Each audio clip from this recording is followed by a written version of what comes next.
In today's astrology video, we're talking about the ingress chart of the sun into the sign of Libra. And this is an important sky because it delineates the energy of how each of us experiences the next 3 months. It's not about the 22nd of September, which is a Sunday when the sun slides into 0 degrees of Libra, but rather it's a time-stamped chart like a Rorschach blot test that tells us what the energies will be, not only through the month of September, October, November, but to the winter solstice. And yes, this will encompass the energy field around the election in the United States of America.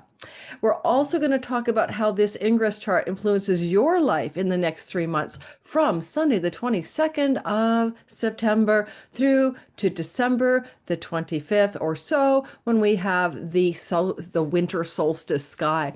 Now, one thing I want to mention about this kind of a reading, don't just listen, as I said, for what's going on Sunday. That's not what it's about. It's about the 3 months. In my description and in my graphic, I'll show you that. But understand that it's a little nested doll, like a Russian doll, within a larger doll. And the larger doll that is the other story is that back in March, on the 19th, the sun went to 0 degrees of Aries, and that's the vernal or spring equinox. But not only that, it's the astrological Western tropical zodiac new year. And so we have a new year astrologically each year from the spring equinox or March of 2024, this time to March of 2025. And that's kind of like the big picture story. And this is a chapter. And this is the chapter of October and November and December, starting, of course, on Sunday, the 22nd of September. And we're going to look at the sky and talk about how it might affect the election in the United States, world events, climate matters, etc. I'm recording on Sunday, September the 15th for this video, early access ad-free for my Patreon community, who will probably get this tomorrow on Monday. But if you want to also get that kind of early access, check out my description box below. By the way, who am I? Oh, and I'm recording on the 15th when I just heard that there was a shooter that was positioned on a golf course where Trump was playing, and he was taken down and intercepted by the Secret Service. Trump is not out of harm's way. So if you go back and watch the video I did on Monday, I look at Trump's chart, I look at Kamala Harris's chart in relationship to the eclipse that's happening or just happened, September 17th, 18th, Monday, Tuesday of this week behind us, and how it puts still continually Trump is in harm's way. All right. Like Uranus is on his midheaven. And so I'm not surprised that there's yet another shooter attempt. Now, if you're new to my channel, welcome. My name is Lori Lothian. I'm using the Western Tropical Zodiac and the whole sign house system, and fixed stars and minor asteroids just delight me. And today we're talking about a few asteroids in the ingress chart. We'll be talking about the asteroid house. Yes, like a place you live. Apophis, the uncreator, the swallower, the sun god Ra. We'll be talking about the Oracle of Delphi, the one who could see the future, Pythia. We'll look at the asteroid Logos for the word and what we make sense and meaning of in life. Hippocrates, the Hippocratic Oath, do no harm medically, is involved in our sky. And yes, we all think about that right away when we think of pandemic measures, don't we? And Jupiter is on Panacea, the remedy or cure for everything. And oh my God, the sun is on Poseidon, and we know that's the sea god. And I'm expecting some pretty big sea calamities from this eclipse in the watery sign of Pisces, like tidal waves, flooding, and hurricanes and tornadoes on water, whatever those are called, cyclones. So we'll look forward to that as well. So we'll cover these asteroids in our sky. We'll get to that as well. Only thing I'm sharing with you is that my Sky Reader class is starting. And if you want to jump aboard, be your own astrologer, time your best life, learn some basic astrology with me and how to use some ancient timing tools. This is for this is for newbies to advanced beginners, like if you really want to understand the houses, the meanings of the houses, the signs, the planetary placements, but then also throw all that knowledge into traditional timing tools, then this 6 weeks with me might be the course for you. I have literally in the description box, the early bird discount code that closes down on Sunday, the 22nd, by the end of the day, by midnight. But if you catch this wave and you want to get the early bird code for that, in the description box below is the discount code, early bird sky, all caps. And then the enrollment link is there, but also the course description link is there as well. Then on Monday, through to the courses start the following Saturday. It's the regular price. There's no more early bird discount, but you can still enroll on my website. And I'll put the link in the bottom of all of my description boxes on all my videos. Thanks. I hope to see some of you in class. It'd be great to teach you to fish. And I've taught this class 4 times before, and this is my yearly and 5th time teaching it. And it changes and gets better every time. So go check out the description of the curriculum. I've got bonus teachers, bonus content. I'm always adding new things to it. Weekly Q&As, a homework place for Facebook group, private. If you want to do Facebook, then you can join us there as well. It's just for optional homework. Okay, let's go. Let's talk about the future. Let's talk about the world. Let's talk about the world in the 3 months that follows. So yes, it is intense. I'm not going to pretend, because this is also eclipse season, right? Solar eclipse, October 2nd. Same eclipse cycle that started the Gaza-Israel war back in October. Libra, South Node eclipse on the ascendant of Israel. We're going to see more stories about that thing, Israel-Gaza, going on in the next 3 months.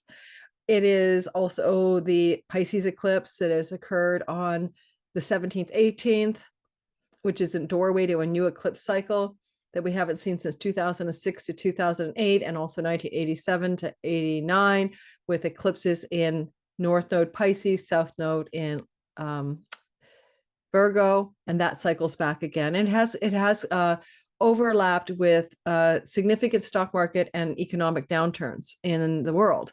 And although often preceded by insanely high and crazy irrational prices in the stock market, where the markets peak and then they collapse. So keep that in mind as a general thought. But what we're focused on today is those months that follow the October 22nd movement of Libra, of Venus, the sun into Libra at 0 degrees. It's called the world axis. And I'm going to show you the sky and I'm going to explain it to you. First, I'm talking about general world events, and then I'm moving into your sign. Remember, that's the order of events here. If you want to jump to your sign, sun, moon, or rising, you can use the timestamp button. The comments, pin to the comments, or hit the title of the video. It's called chapters. And if you want to know anything about me, I'm not available for readings right now. I'm too full, but I will be opening some doors up in January, etc. If you want to know anything about me, hit the more button under the video. Scroll down. My website, my other things I'm doing, my courses I teach, my Patreon community. It's all under the video. It's all under the more button. All right, let's get rolling. I'm going to show you the sky, and here we go with the sky. This is the back in the day, March the 19th, 2024. This I'm going to start with was the ingress chart. No, I'm not going to start with that, because I've got all these asteroids that belong to the news story muddling up the sky. No, maybe I'll leave them. No, I'm leaving them. Yes, absolutely. Because I pulled them for this story. Okay, so I'm reminding you that this is the book, and the October 22nd ingress, or 23rd. Let me look at the exact date on my calendar. October 22nd. Sun moves on Sunday into Libra. This is going to be the chapter, or one of the nested dolls, like a Russian doll. So this is the big picture. Let's just look at that first, right? What kinds of themes were coming up in the big picture story that embed itself through the entirety of March of 2024 to 2025? First of all, one of the things you can see, and I said this for Washington, D.C. at the time of the ingress on March the 19th, one thing you can see is that you're having the energetic signature here of course, the sun at 0 degrees of Aries. That's always going to happen. But also of a moon in the sign of Leo in the 10th house. And because this is set for the capital city of the United States, I predicted a female leader rising to power back in my March video. In fact, I have a short that I'm going to add to this today, and you'll see that the short video is going to be stuck into just before the all sign. So you can see in a quickie video some of the predictions I made off of this chart. Right. So, and then we can go to your all signs, because I had my video editor compile 5 predictions I made. And I think I even said Biden might be sick or step down. And this is like, whoa, there's a female at the top of the sky where the midheaven falls for leadership in the United States of America, capital city ingress chart. And 27 degrees of Leo happens as well to be Donald Trump's ascendant. So when I first saw this, because it's a 29-degree ascendant in Leo, I wondered if maybe he would have a female running mate. I wasn't sure, but I felt females rising to power, said presidents or vice presidents and women in power when a moon is at the top of the sky like this. That's what it seems to look like to me. And the moon is in a flowing state to the sun and the world axis called a trine. All said and done, it was highly, highly auspicious for this to look like a female power person moving to power. This asteroid sitting with the moon right beside the moon here is the Hippocratic Oath, do no harm, Hippocratic Oath, Hippocrates. And so there's a sense of a female coming to power, maybe with the do no harm adage, or who's invested in medical wellness or medical plans or medical legislation for people's health. That's one way of interpreting that, because it's about the doctors, right? And it's about the medicine and the physicians and the oath to do no harm. Also, one of the things about this sky you might notice as well is that we see that if you were to take the United States natal chart and lay it over this chart, the United States is a Sagittarius rising by the Sibley chart. It puts the United States identity, March of 2024 to 25, connected to, in this chart, second house matters, which is economic or financial. And even though you say, well, it's been fine, we're not in a recession yet or whatever, we're not done, right? We're not done at all. We're just past the halfway mark. So we still have to go through to next March to know the big picture story, that the United States of America's national identity is in a house to do with economics and finance and monies that the government has or that the economy is running on. And it's kind of not necessarily a positive place.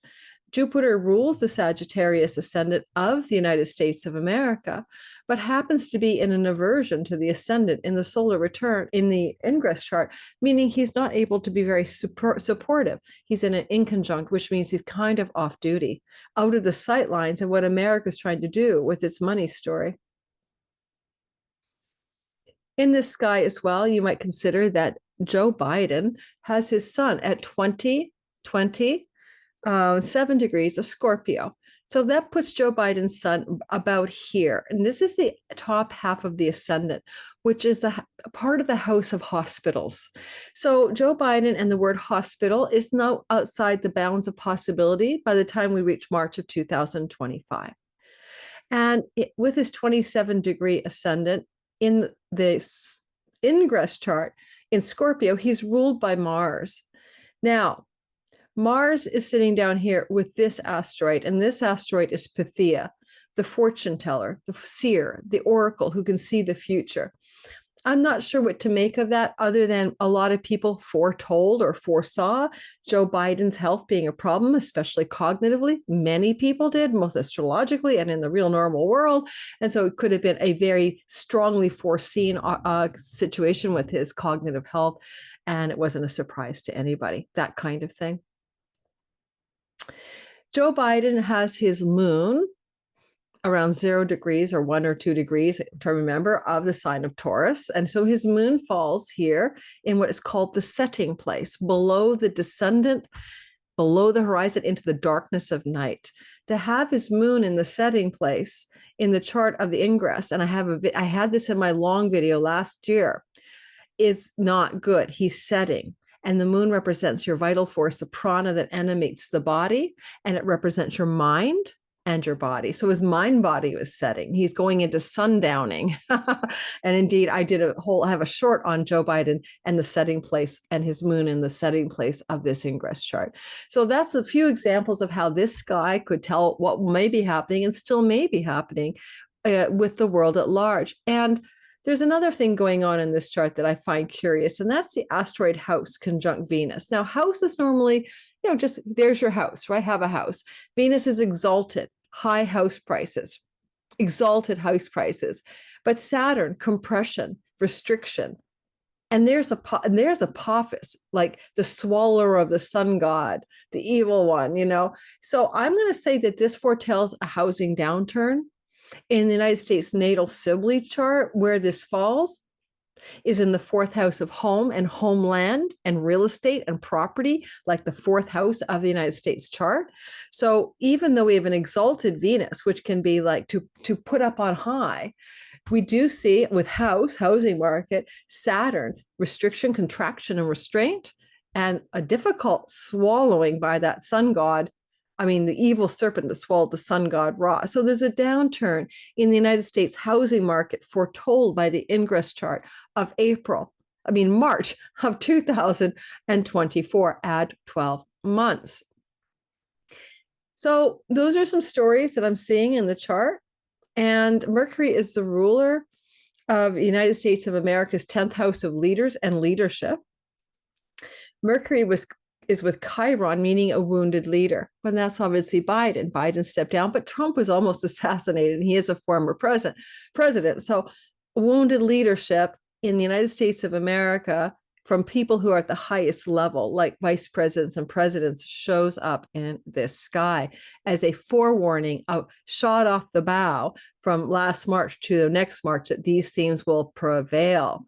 And this is the asteroid Amour, a beloved wounded leader. Okay, so a beloved or well-liked wounded leader, Amour as in love, could have a real challenge in the United States system as Mercury, the ruler of the US 11th house, is embedded in a chironic wound.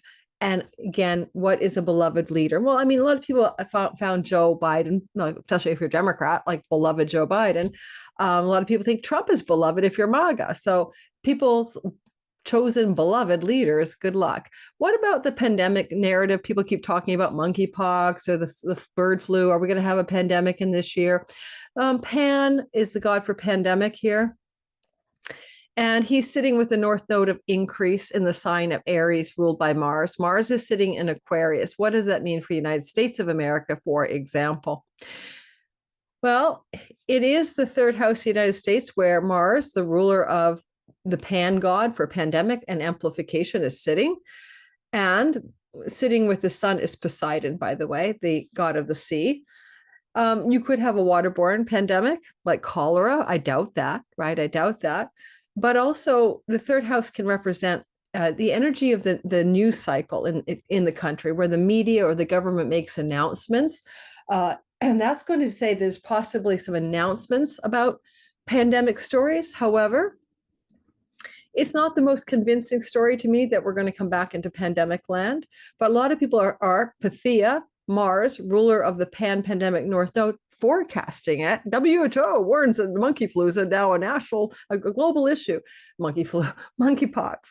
Yeah, like keep your pus off of me, right? But I'm not going to catch it by, you coughing my way necessarily, unless you spit in my face. So I'll just say, not sure this chart shows me a pandemic, which is why we're going to lean into the next sky. And the next sky is going to be the chart of the Libra ingress. I'm going to leave these asteroids in here. Panacea, a remedy for everything that ails us. Jupiter, that's a tricky one.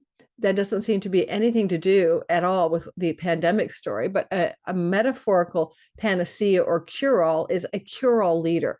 Jupiter, leader, cure-all, remedy. A remedy for what ails America is going to look like the right leader. Is it really going to be a leader that can remedy the ills of the world or America? Probably not. Let's take a look at the other chart. So we're going over to the Aries ingress chart, which is delineating the 22nd Sunday of September, where we're going to see what the story is in the embedded 3-month period until the solstice in December new chart that will start up then. So we're in a chapter of the year, right? Just in a chapter. And we'll do your sign. And I'm going to, as I said, I'm going to make you focus on, oh, wait, stop the share for a minute. I'm going to make the chart bigger for you. Give me a second. We're going to pause. Okay, so what I just did is I screenshot it so that when I show it to you, I think it's going to be a lot larger than when I'm on my software. More clear for you to see, right? This is our new ingress chart. And this ingress chart is happening on September 22nd, around 5:46 a.m. in Eastern Daily Time in Washington, D.C. That I cast it for the city. You can cast for London. You can cast for where you live because it'll be a different chart.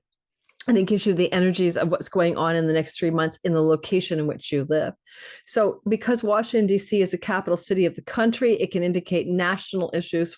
You know, if you use London, if the capital city of England, that kind of thing. In Canada, we'd use the capital city would be Ottawa. So here we have September 22nd, 2024's ingress chart. I kept all the asteroids that were in the big picture sky from back in March because they're going to matter in the sky as well. First of all, the US is focused on Virgo matters. That's also to do with health, by the way, health for sure. So health matters are preoccupying the United States of America as a country from this September through to December, or those 3 months ahead. And that's because this energy here is the Virgo part of the sky, and it has to do with the identity energetically for the USA. But what is the Virgo part of the sky for the United States? It's the leadership. It's their presidents and vice presidents, more like the president and the executive office, you know, executive branch of government. Whereas the legislative branch is the ninth house. So here we have the executive branch of government, White House at all. And we do see a sun here, right? There's a sun in the energetics. Oops, we have to move it. The chart, that's my fault. The chart was set, but it glitched on me. Let me fix it. Obviously, we need the sun in Libra, 0 degrees. I apologize because I was playing with the chart earlier and moving things around. I didn't realize before I whipped it up again that it's actually an Aries rising for the United States of America. They're concerned with peace treaties and stuff like that. But the health thing still matters because the Virgo falls into the house of hospital. So we can talk about health as well. So I'm going to show you the chart again, this time with the Aries rising in DC as the 0 degree sun is engaged. Okay, so let's look at the ingress chart for the United States and pull it up. And I don't think I'm going to have time to edit this glitch out that I just said. So we'll go ahead with this now. Libra is the rising horizon line around 8:46 a.m. in Washington, D.C. on the 22nd Sunday, when the sun moves into the sign of Libra. And for that very reason, I am not having the best day. It would be good if I had the right screenshot up. Do I have the right screenshot up? Not yet. Give me a 30-second window of, what do you call it? Salvation here. I wanted to make it big for you. That's all. So give me a minute. All right, one more time. There we go. Hallelujah. Libra, sun, moon, and rising. Okay, no, we're not doing that. We're talking about the ingress chart. And here we go. So number one, the United States of America has the sun south node conjunction activated during the 3 months ahead. In a country, the sun represents the ruler, the king, or the leader. South node means loss, disappointment, surrender, release, or difficulty. If the United States wants to be at peace and it does not want to be at war, there's a depletion of the ability to cobble together situations of harmony, treaties, peace, and ease. That's not a great story also for the United States over the next 3 months. Also, in the United States chart, we can see this particular asteroid, and that is Logos. And there's something about the word. And now Logos is often like the law books, the word, making meaning and sense, things to do with written documents in Libra. Those are books, those are law books, those are written treaties. And there is Logos treaties, written word, disappointment, loss, sun, leader. Leader can't get it off, leader can't get it going, right? Can't get it up, cannot get peace going. So some world leader, some US leader, executive branch leader is unable to provide peace. But what about the actual election itself? What is going on? And by the way, the ascendant of the chart here is on the ascendant at 21 degrees is conjunct Kamala Harris's sun, but also conjunct the ascendant of the nation of Israel. The United States is going to be preoccupied with Israel. Possibly with the ascendant conjunct the sun, this may bode well for Kamala in the long run and indicate she will be a leader, sun in Libra, but there will be disappointments and losses and difficulties. And this election is likely delayed, guys. It's really likely delayed, or the count is taking forever. Maybe it's so close they have to do a recount. So it's going to be a very chaotic path to the final coronation or the final results.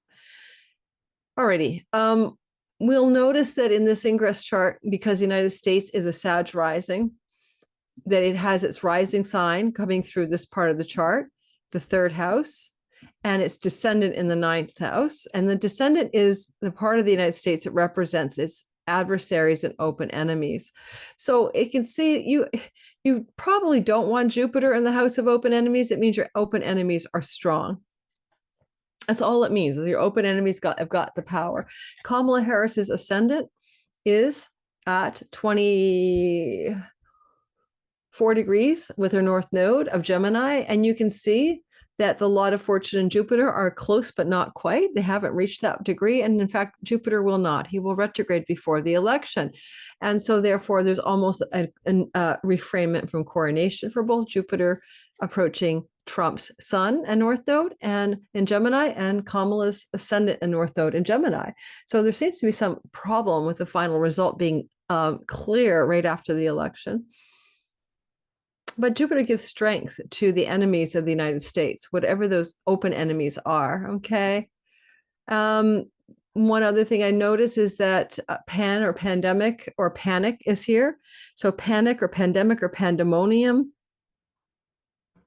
are active in the sky, but in the house of the oppositional forces or the open enemies. So there may be some pandemic stuff abroad, and there's attempts to, mitigate that by maybe not letting people into the borders. Hopefully, nothing ever comes back as bad as the whole flight restrictions during COVID. That was really brutal and unrealistic as well. All right. We talked in the other chart that I showed you about the asteroid house, and the asteroid house is over here sitting on Chiron, a wounded house. Well, a wounded housing market or a wounded White House. There's a wounded house, a chironic wound to do with houses, housing market, ruled by Mars. Mars is in the sign of his fall. So we see a fallen housing market is what I would say this is, a fallen housing market. It could be worse. House and Chiron are above the descendant, not below it. So, but there is a problem with the housing market. And what else can we say about this? I'm just looking for tight aspects, not just something floating somewhere.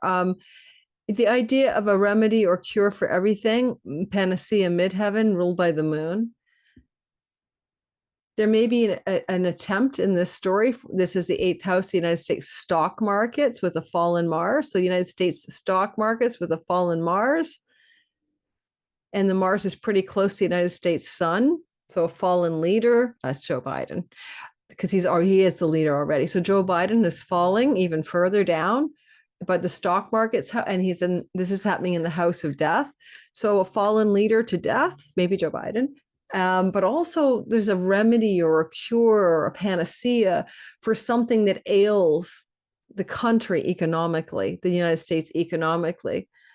They're trying for some quick fix. Now, the quickest fix for economic woes is called quantitative easing. It's when the Federal Reserve Bank just prints money and floods the money with excess, the economy and the markets with an excess of currency out of printed money out of thin air. Now that ultimately leads to inflation.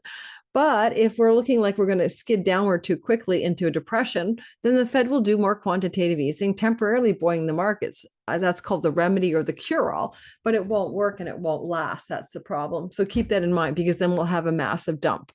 It just prolongs the inevitable of the stock markets, right? That's what I'd say about that. Alrighty, and other thoughts I have about this sky, because I'm going to pull away and do one more thing about the sky before we move on. Donald Trump is a Leo rising, 29 degrees, fixed star Regulus, born to rule, little king, fame, riches, power, and glory. Yeah, that's the guy. With Mars on the ascendant, win, lose, win, lose. You're a loser, you're a winner. A fighter, passive aggressive too, because it's prenatal. But ultimately, Donald Trump, as a Leo rising in this ingress chart, and if you look at what's going on up here in the 11th, which is nothing, it's not too bad, not too shabby for his ascendant, right? And his Gemini sun is, as I said, like near Jupiter, but close, but not quite. Ultimately, My feeling is with his ascendant here in this part of the sky, and during the October through to December time period, if I was to use the DC ingress chart, because he's contending to be a leader of the United States of America, the best I can say is that the sun in Libra sextiles him in a whole sign sextile with Venus in dignity, protecting this part of the sky. And that's ultimately a good thing for the United States, that Venus is in dignity, protecting the identity of the United States the best she can in the 3 months of this chart story.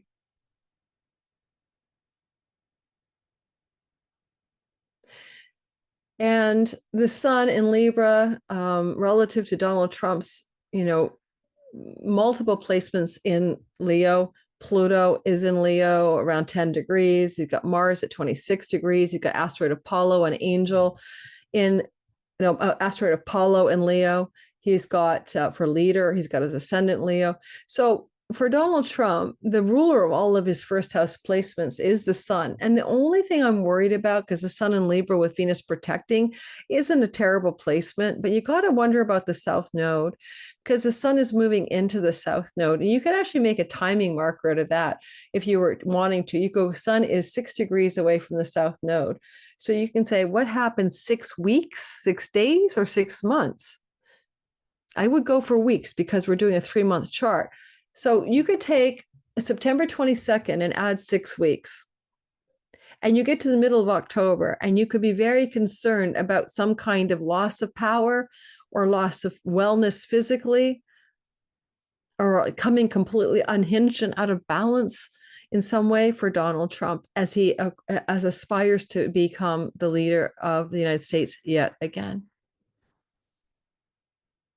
Logos is law and law books and the word, the judge, the word, Judge Judy. And I don't know, Logos South Node, those lawsuits, maybe there's something that comes out roughly 6 weeks after the ingress chart, putting us in, September 22nd, October 22nd, mid-November. I can't do math.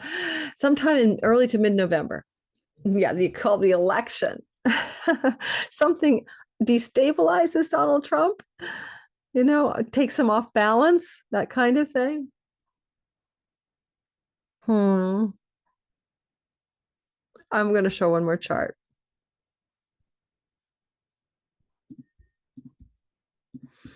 Now, what I want to talk to you last and least about this ingress chart is I want to show you, the light is changing. I've got a strange light on my face. It's the sun. What is playing out in the actual asteroids of this particular 3-month period, not the ones that overlap from the big Russian doll, but the ones that are showing up now. Let's show you those as well. Let's get going back to the sky. This time I'm not going to have a super big picture because I need to be able to read some of the asteroid delineations with you, but this is a crazy wild story, guys. I like it and I don't like it. What I'm going to say right away, let's make it a happy story. What about the asteroid Sphinx and the asteroid here for Atlantis? Atlantis and Sphinx are together in Virgo, the sign of Earth, earthy matters, with Mercury, news, and dignity. Okay, so let's make a fun prediction. Let's make something lighthearted for the world. Could it be possible, because Atlantis, of course, is a lost civilization. Of course, it's a cautionary tale about a proud civilization who had a fall and was punished by the gods. And of course, we do know that Virgo is the house of leadership of the United States of America, executive branch. But it's also just the 12th house of hidden mysteries in the ingress chart for Washington, D.C. And it's possible that we're looking at Sphinx and Atlantis as a major archaeological discovery coming through, perhaps connected, by the way, to the USA, like maybe a field of what do you call archaeologists figuring something out in the field connected to US funding or US people, US studies, I don't know. But Sphinx and Atlantis in earthy Virgo with Mercury, the god of news, feels to me like there could be a discovery. And so I'm going to say, I'm predicting before Christmas, there's some kind of lost civilization or Egyptian revelation or something to do literally with the way we think of civilization. We're already knowing with Göbekli Tepe and other places that we date these places back to 12,000 years ago, 11,000, during the Younger Dryas period, when an asteroid hit the Earth and caused a warming from the ice age to reglaciate. And so there is evidence that civilization is wise, astrologically and astronomically literate, going back 11,000 years ago. We don't need to wait till 5,000 years ago, which is the old story.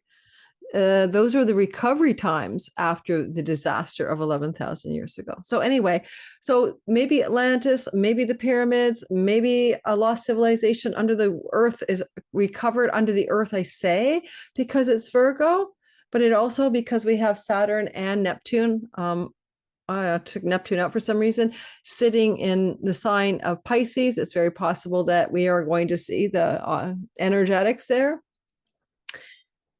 of underwater sea discoveries of lost civilizations, because Mercury's looking at the seabeds and Neptune as well. I'm not sure where Neptune went. Sorry about that. I took him out for a video I did just before this one, and I forgot to put poor Neptune back in there. Now, the other thing about this story, perhaps, with this, mysteries of Atlantis and the Sphinx and stuff like that, we might discover something about lost kings, right? Zeus, which means king or leader, and Pluto, power, and Capricorn, resourcefulness, wealth, mountains, and mountain rocky terrain. So maybe there's going to be a discovery around a lost civilization and a famed leader or famed king, I think, though, we're looking at antiquity or prehistorical time. Like we're looking at something ancient here. And because Uranus is involved, it surprises and shocks everybody. And it could be some event like an earthquake or a tidal wave uncovers something hidden beneath the earth or the sea. So I will predict that between now and Christmas, we're going to see a new discovery archaeologically that reframes the history of humanity and how we perceive ourselves in the geological and historical reference frame of the evolution of humanity. We didn't pop up out of nowhere 5,000 years ago, right? And we had civilizations before, we forgot them, we lost them, we lost evidence of them through geographical cataclysm. They're mostly underwater or buried under ice caps or buried in Antarctica's ice shield.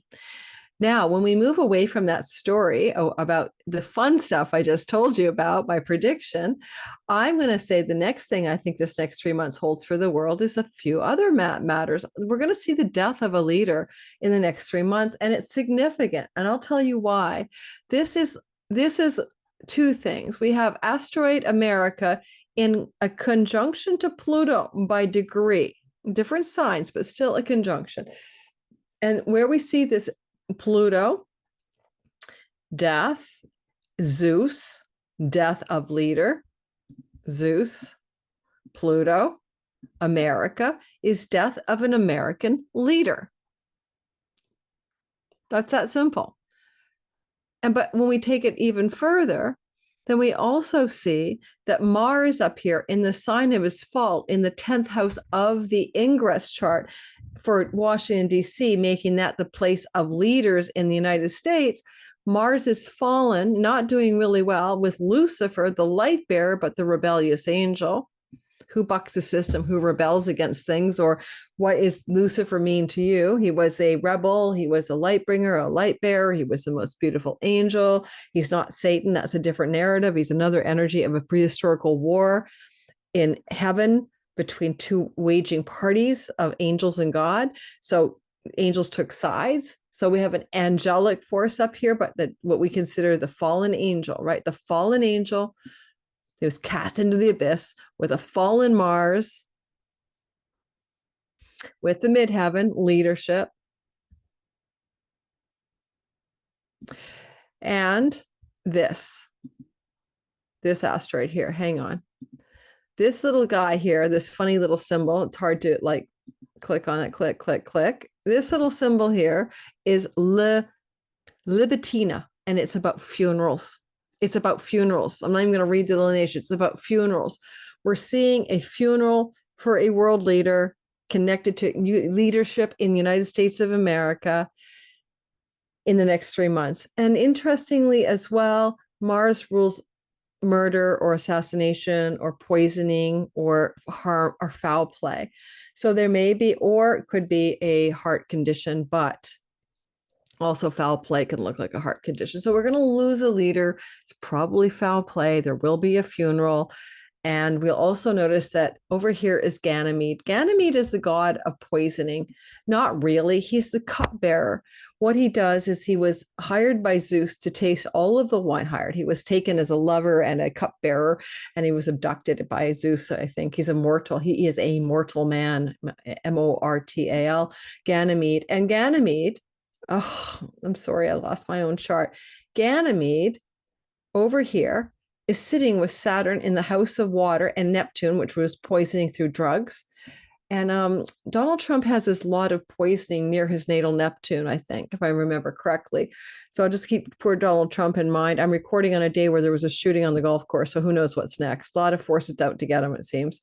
But this energy here is the cupbearer tastes the wine and the food for Zeus to make sure it's not poison. So he puts his own life at risk. He'll die if it's poison. Zeus will live, or well, not be poisoned. I don't know how Zeus could die, but the idea of the cupbearer is tasting the stuff for poisons. I guess gods had poisons for each other. So if there's a cupbearer with Saturn and god of drugs and things that could be poisonous, Neptune, or confusing about poisons, or confusion about poisons, or substances that could be a medicine in one dose and a poison in another, that's Neptune. And Saturn, constriction and restraint. It's possible we're seeing something like, I don't know, I sound like a conspiracy theorist, but sounds like somebody in leadership in the United States may come through passing through harm's way through the word poison.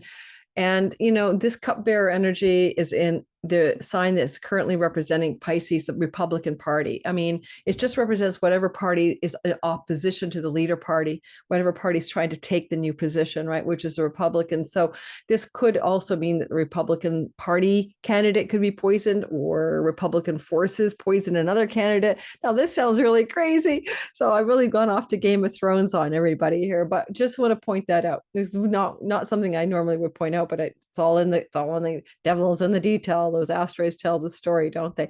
And then we covered that story. What about this story? And we covered the Sphinx, and we covered Atlantis. Over here, we have the identity ingress chart. We discussed Libra, USA, hallelujah, find balance, can't find peace, suction cup on peace. Now, suction cup on legal stuff, suction cup on balance, south node depletion. And we have Venus, she's 29, she's turbulent, she's at the last degree, probably the bound of Mars or Saturn. It's not an easy place for her, but last degree here, she's getting ready to jump the fence into her sign of her detriment. But also Diana, the huntress. Now, Diana represents a couple of things. She represents a protector of women in childbirth, like a midwifery and childbirth for women in protection. She represents the single, independent, unmarried female, or the childless, independent female. And of course, Kamala Harris, although she is a stepmother, she never had children of her own. So when you see Venus Diana, you think of a woman power who's independent, who didn't really spend much time doing the mother thing. Doesn't mean she doesn't care about children, like Diana cared about children, the huntress. But Diana also is somebody with a bow and arrow in her hand, right? Like she's out hunting with her 2 hunting dogs and an owl on her shoulder. Look for owl and hunting dog symbology around women in America in the next 3 months. Any ideas, put them in the comments. But it has a very strong Kamala Harris vibe, and her sun is in Libra. So I think Diana represents her trying to take aim for the position of the leader of the free world, the leader of America. And I just think that's what it shows. It just shows that a female, powerful female, would be running for office and trying to gain the highest power in the land. That to me is what that says. And then finally, we have some other asteroids we need to address. One of them is Jupiter and Ornamenta, and that looks like that one, Ornamenta. And also, what else is it?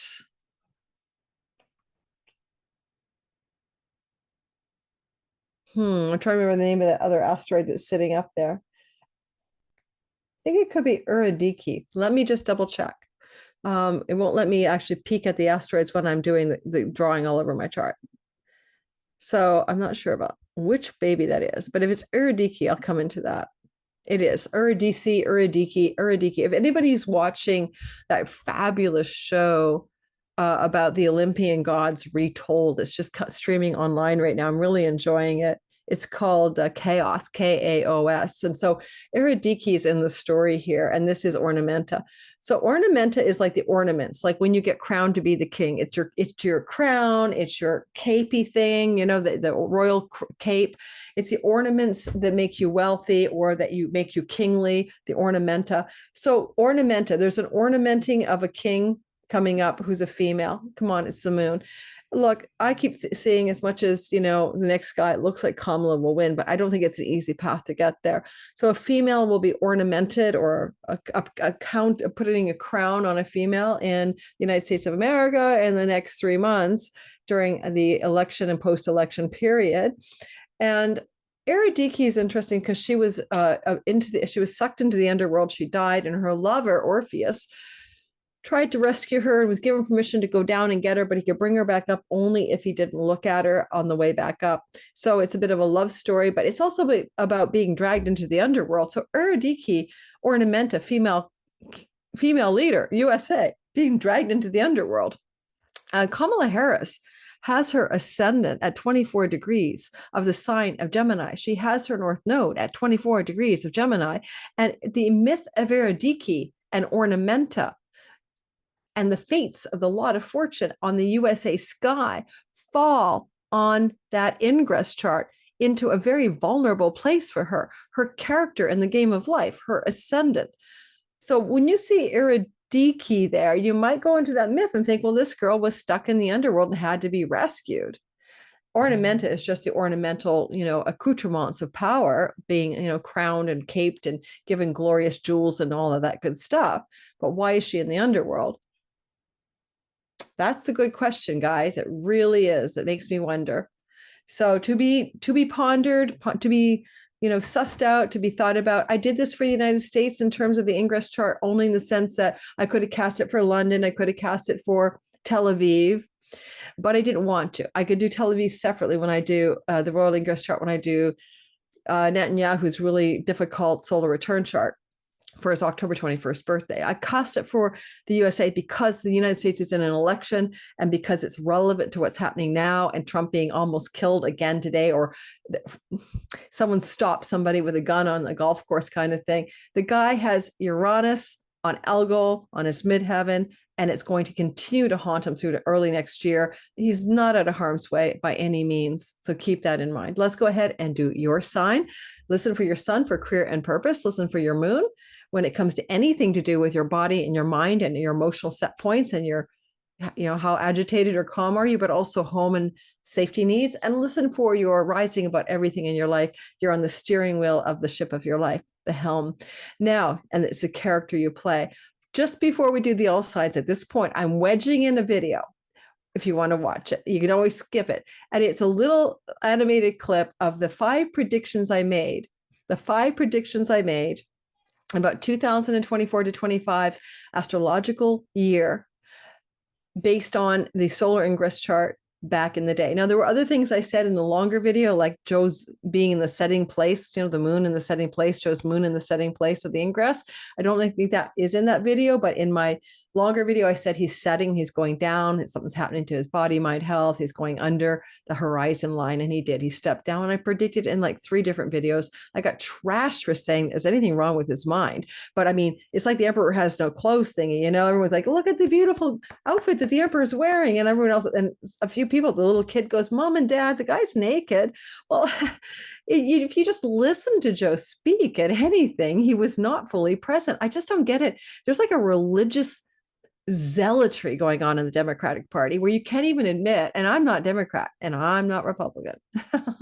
I'm Canadian, and I wouldn't prefer either party's stance on things these days. A little bit of this and a little bit of that. And if I could make a third party like We the People, RFK, you'd have my interest.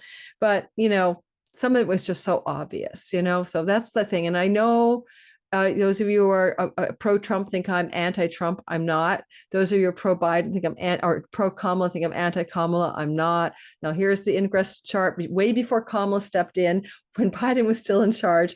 Listen for the next 10 minutes to this fun little animated video if you're interested, because there's things I said there that I didn't repeat here. And then we're going to go in and do your sign for the September 22nd, 2024, and 3 months plus reading for your sign. We have an Aries ingress coming up on March the 19th, which is when the sun goes into the sign of Aries and begins the astrological new year. This is a mix of the good, the bad, and the magical. It literally is like a timestamp from the sky, like a snapshot of the heavens on March the 19th that indicate the major themes that we all collectively and individually will experience from one spring vernal equinox to the next. All right, so because you see the Western tropical zodiac, unlike sidereal astrology, is a symbolic zodiac based on the seasons, the equinoxes, and the solstices. So get ready to hear about how this might impact the world and might impact you as well. We're going to be looking at that in great detail. We're going to do the mundane astrology, which is how it might impact world events, particularly politics, leaders, and wars. Why are we talking about the nation of Israel? Because there's a war, if you haven't noticed. And so it's kind of top of mind. So baking into this energy of the nation of Israel's chart is the following themes for the next April to April timeframe. Israel natally, by the way, is a Libra rising, and it was the eclipses on the Libra South Node eclipses on Israel's ascendant in October, plus Mars with the South Node and Venus there as well, that created the conflict, or didn't create it. This is not planets make things happen, but reflected the likelihood of big Arab world / Israel conflict emerging. Every time there are eclipses, South Node eclipses to Israel's ascendant, historically, there have been major conflicts in the Middle East with Israel and its neighbors. So yeah, rinse, repeat, rinse, repeat, rinse, repeat. All right, now here we have, this chart shows them acting as if they are Piscean. What is that? Mystic poets of the zodiac? Sure, but maybe preoccupied with water. What do you mean by water? Pisces is the ocean. Sea god Neptune is here. And what other water things do we have to deal with? Well, it may be dealing with water rights. It may be war and water. It may be having to do with things to do with wells and water. It may have to do with things to do with the war at sea, the Red Sea and Houthi. It may be the final announcement they're going to build the Ben Gurion Canal and slice it through northern Gaza, which is what they wanted to do. And now they can do it because they've built a road through the middle of Gaza so that people can't return to the north. And so they wanted to slice the Ben Gurion Canal. Major project will bring great wealth, rival the Suez Canal. Planned and said they were going to enact it in June of 2021 or 3. And this canal, like the Suez, will bring in $5 billion of revenue a year, and they need the northern strip of Gaza in order to finish it. No, I didn't make this up. This is not me making this up. This is actually fact, okay? This is fact. And so it's convenient right now that they have possession of northern Gaza. So water, they're concerned. Israel is concerned with the issues to do with ocean seabeds and water for some reason. Maybe oil gas fields off of Gaza that they don't have possession of, but take possession of. Well, just make it step up. It's water. Israel's thinking about water. Finally, will there be peace in the Middle East? Finally, will this horrendous, catastrophic, unimaginable war come to a close? Absolutely. I do think it will, because the nation of Israel has a goddess of agreements, Juno, committed marriage agreements, committed business agreements, but often I see Juno acting almost like treaty maker, right? We agree to this union. I take you as my spouse, my lovely, the marital vows are in the house of marriage. What vows, what agreements are being made in this year, March to March for Israel in this astrological year. So there is the definite need here for a peace treaty, as we could all ceasefire is the least of it. The end of this this catastrophic situation with a two-state solution that all the world agrees on. All the world agrees on. So except for Israel. So we can see something's trying to happen here. Mercury rules this Juno, right? And Mercury will try to say something about it. He is in a house of economics and money. So maybe just by virtue of needing for an economic solution to hardship, there will be some concessions made by Israel and its opponents. Finally, also in Israel's natal chart, and this Virgo part of the sky, right? For the nation of Israel, because it's a Libra rising. This is the 12th house of backroom deals and negotiations. And therefore, what we may see is how this peace comes about is through some kind of backroom deals and negotiations, maybe brokered by players like in the Arab world, brokering a peace deal. This probably would mean, because of the asteroid America flowing to this part of the sky, America, Saudi Arabia, Jordan, the United Arab Emirates. There's a lot of discontent rumbling through the Arab world about the situation in Gaza, Israel, and this looks like the backroom deals and negotiations are happening here. The U.S. is in a mode of high secrecy. This can be a lot of intelligence players, CIA, NSA, really prominent in the storyline of the United States over the course of the next year. Also stealth, secret stealth, right? The United States is adopting that kind of archetypal energy. United States as well is looking at its open enemies, right, as an ascendant in Scorpio, open enemies and adversaries, in an interesting light.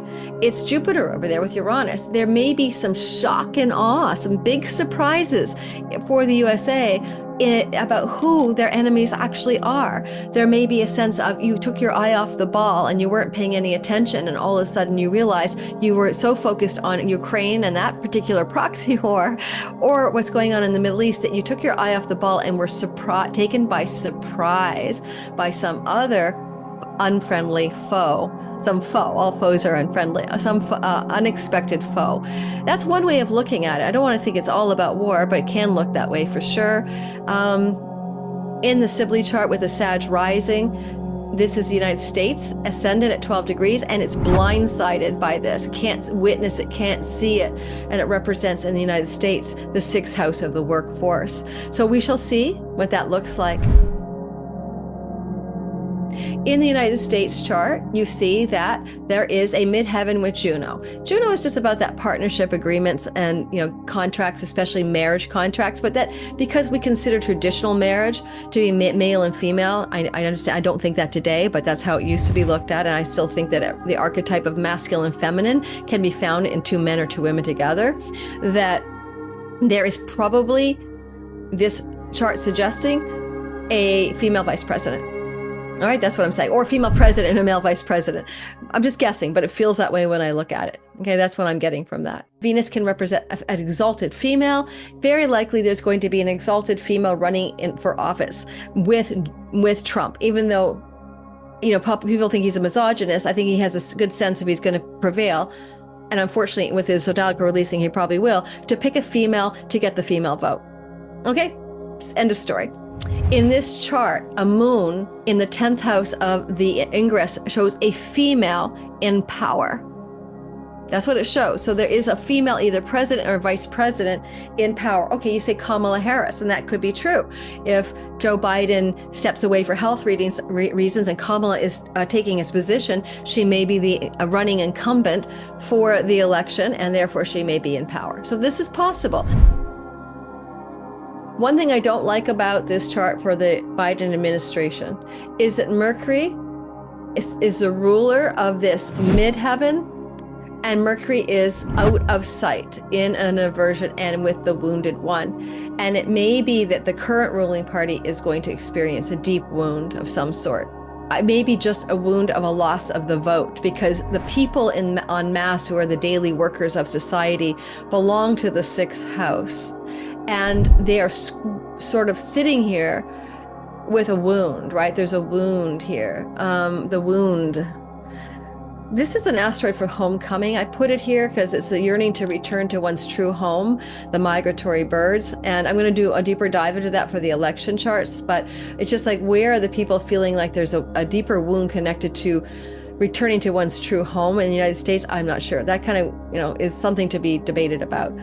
Because the Israeli situation, there's Israel's ascendant right here, and the people of the United States in the calendar year of the spring equinox to spring equinox are looking at each other as if it's an open enemy. It's as if you could say that we, the people of the United States, are highly disapproving of Israel's direction in this chart. Now, it is true, if you take a poll, that 6 or 7 out of 10 Americans want this to stop yesterday, this bombardment of Gaza.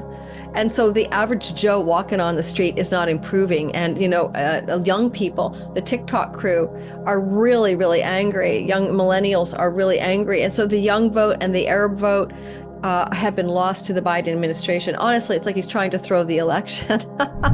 So we can see that I think, unfortunately, just almost by the weakness of Joe Biden, Trump may prevail. Let's call it that. I am not Biden pro or Trump pro. I'm neither. I don't like either. And I'm also Canadian. So those are some thoughts about the election. Do you see anything here in the comments? Let me know what I'm missing. What are you noting that I may not be observing? Hey, thanks everybody. I'll see you in the next video. Don't forget to subscribe and like. Thank you to all my regulars. If you were in the premiere, I forgot to say hit the like button. Ciao, ciao.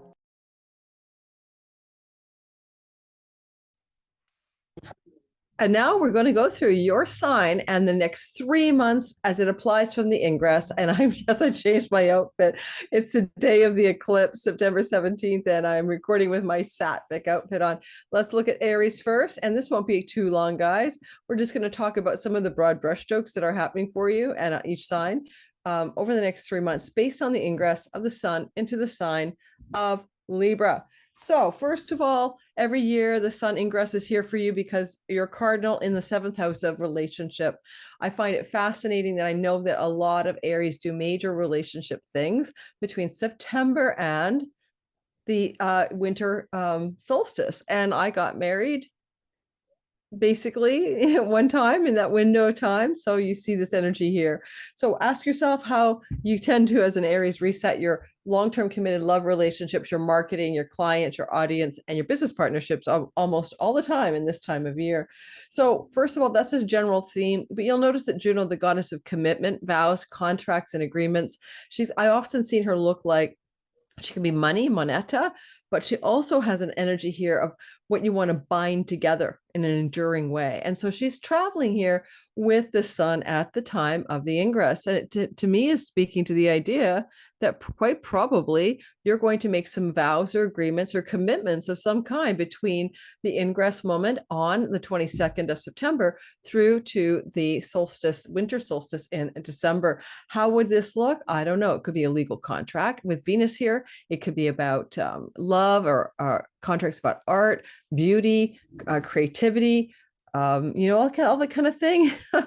Okay, so you might find this can be very much a time as well with Venus here that a relationship that you're already in becomes even more formally committed over the next 3 months, where you choose to get engaged, move in together, set some new deepening of monogamy vows and commitment to each other. Sometimes she does rule divorce. I will give you that. She's like what you want to keep together or you can no longer keep together, marriage and divorce energetically. But with Venus here, it's on the positive side. It looks like a deepening of commitments and a deepening of vows in some long-term love story. Also, as the sun moves into the sign of Libra, it's encountering a generalized square from Mars, and this could indicate change of home and change of contractual agreements around your home, including leases and tenancy agreements as well. One thing I think about the sun coming into this part of your chart is to remind you that the sun is also in a whole sign opposition to Chiron. And you've been healing a Chironic wound for a long time, since 2019, about your identity and your true purpose. And the sun coming through this part of the sky yet again this year, since 2019, has really activated solar intentions here. Like, how can you amplify, move into your deepest and truest purpose through the communication, support, agreements with significant others in your life. Also, the sun is going to be in a whole sign square to Pluto in his retrograde in your 10th house. We haven't seen that energy of Pluto. I should say that correctly. Pluto is leaving last in a lifetime square to the sun ingress in Libra in your 7th house, making this a very last time you feel this energy. So there's something about a profound change in your career. Solar energy means around what you really desire to do while you're on the planet. So I'm saying changes of career, but it's more than just a change. Between this point, and riches as well, but between this point of ingress through to December, Christmas time, you're really looking at likely making some very, very important and positive wealth yoga energetics to increase your riches, your wealth, your power, and your success in your career. But you're also doing it through a lot of escalation of to intensity, like where it's a square energy. You need to make a decision, take those actions, get going, etc. Other people coming into your life, especially women, can support your career success as well.